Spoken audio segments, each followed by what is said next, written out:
Follow them until they're 65 years old, and of those who are still living, you will discover that only 5 of them have succeeded financially. It's almost as if they had set out in life to fail. But I also believe one of the reasons is most people don't understand this thing called money. See, I think it's all right to have money as one of your goals. Occasionally I speak to people and they say, well, I don't want to make a lot of money. You know, I believe a man or a woman that would say that would lie about other things too. Decide how you want to live now versus how long you want to work. Decide how you want to live now versus how long you want to work.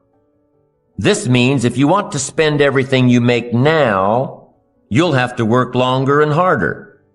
If you spend everything you make now, you'll have no choice but to work longer and harder. But if you start investing in your financial future now, you'll have the choice between retiring early or traveling more or continuing your career or starting a new career later in life. Once again, it all comes down to choices. Think tomorrow today and live better tomorrow. Let me recommend a book for you to read. The title is The Richest Man in Babylon by George Clason. Perhaps you've already read it.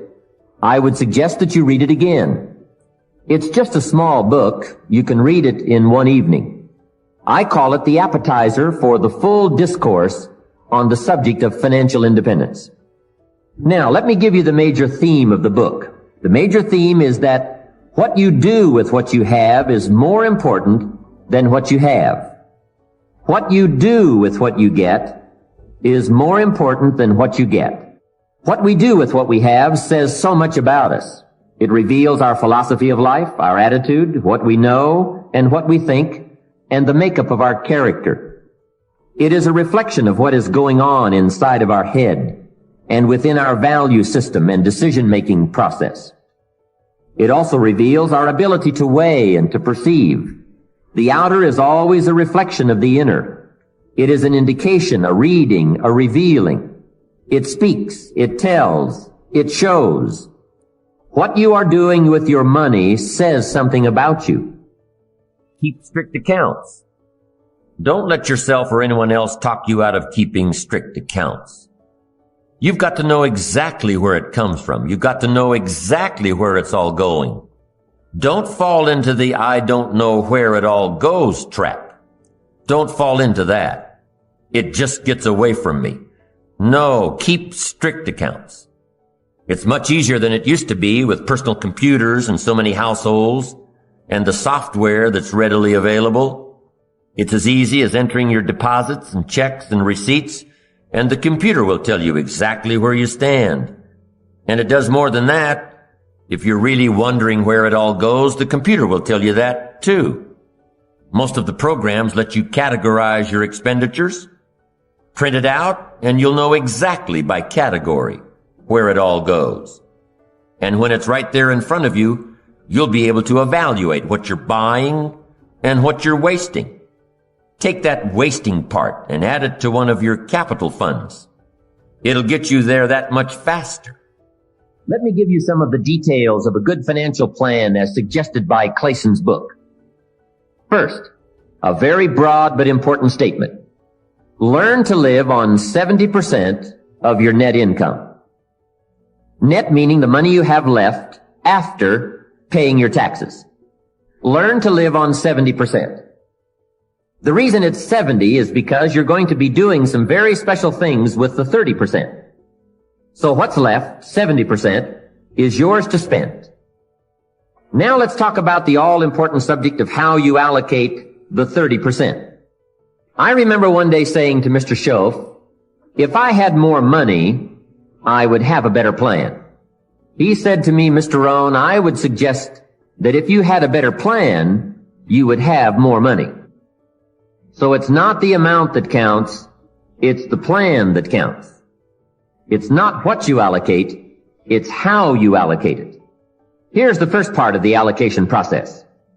Of the 30% you're not spending, 10% should go to charity, giving back part of what you have taken out to help those who cannot help themselves. I think that's a good percentage.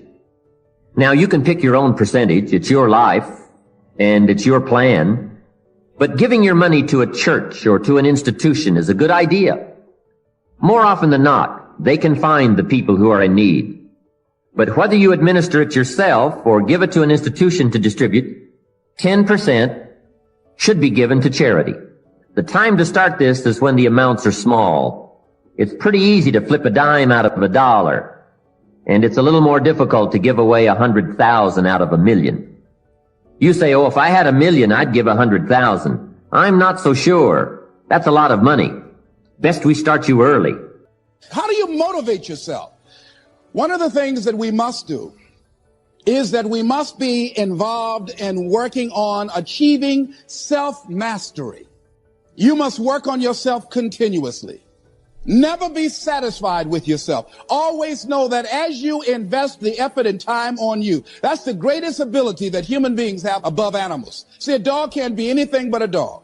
Tree can't be anything but a tree. Human being, you've got unlimited potential. You can put effort on you, and by concentrating on you and developing you, you can transform your life wherever you are right now. So you want to work on yourself. You want to read books that inspire you and motivate you. You want to listen to tapes over and over and over again. And I suggest that you listen to tapes when you first get up in the morning. You want to control the spirit of your day. When you first wake up in the morning, your mind is operating at 10.5 wave cycles per second. That's when the subconscious mind is most impressionable. Whatever you hear in the first 20 minutes when you wake up, that will affect the spirit of your day. When you listen to tapes, listen with relaxed belief, believing that this can happen for you. And by listening to them, listen to them over and over and over again, and you will get a breakthrough. And as you continue to work on yourself, you will begin to expand your vision of yourself. You'll begin to work towards self-mastery. And you will begin to see it reflect itself in all the dimensions of your life, your mental life, your physical life, your social life, in your relationships, your monetary life. So concentrate on developing yourself. Because if you don't, I guarantee you that you will make a settlement. And most people have. In addition to working on yourself, and as you work on yourself, you feel good about yourself, and as you feel better about yourself, you treat yourself differently. Develop a health plan. See, you can't feel well and do well if you don't have good health. You can't perform if you don't have your health. Your health is valuable. Develop a health plan. A plan that you will follow, because this is the only vehicle that you have to carry you through this experience called life. And you want to take good care of it because you love you enough. You care enough about you. And that's not easy. It is not easy having a health plan and sticking to it. But you're worth it doing it again and again and again. I have lost 22 pounds several times. Next thing is, as you take care of yourself, the next key is keys to motivation, to self.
Motivation. You want to live life with energy and passion.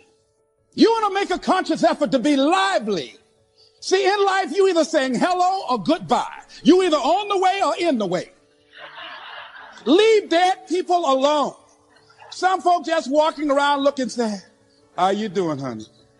Stay away from these people. Just go away from them. It affects you. You want to smile. You want to be happy. You got a lot to be thankful for. But you watch some of the faces around you every day. And I tell you, some of these faces, they will put you in a depressed state of mind. So you want to avoid these kind of faces. When you see them coming, turn your head. Next thing is that you want to monitor your inner conversations. The things that you say to yourself. You want to watch them, and in watching them, you want to take charge. You don't really need to read anything. Forget all that. That's that inner conversation. Oh, you don't need to worry about trying to go into your own business. Forget that. You can't do that. What if you lose everything you've got?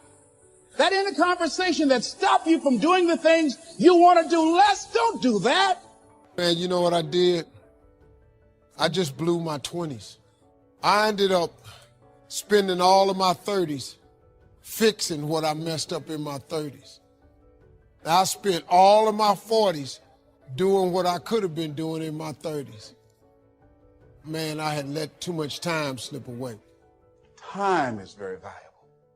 And it's very fragile. You've got to decide to do what you can right now and don't delay. If you could get young people to get their foot on the gas pedal in their 20s, because right now they think going out is everything. Because, you know, like at this age, it's when somebody says, hey, we're going to go out to a club tonight. What? Are you kidding me? It don't make no sense to you now. But it takes a minute for them to understand that, man. It's sad. Do you know there are people who put more emphasis and more energy into a sporting event than they do on their dreams? So you want to begin to get your priorities in order. Ask yourself the question, what I'm doing right now, is it nourishing me? Is it giving me what I need out of my life right now? Is it challenging to me? Is it getting the best out of me? See, this is the only life you've got. You should do better. You deserve to do better. You are entitled to that. That is your right to do better. And as you begin to look at your life, draw the line and say, hey, what is it that can give me a sense of fulfillment? That I would enjoy, that will give my life some music and some power. Decide that. I did a training years ago. Never forget a lady who, she stood up. She said, I'm 85 years old. All my life, she said, I sacrificed my dreams for everybody else. She said, I've really never done anything for me of the things that I really find important. She said, I say to you young people, you won't be in my situation right now if you decide to live your life now.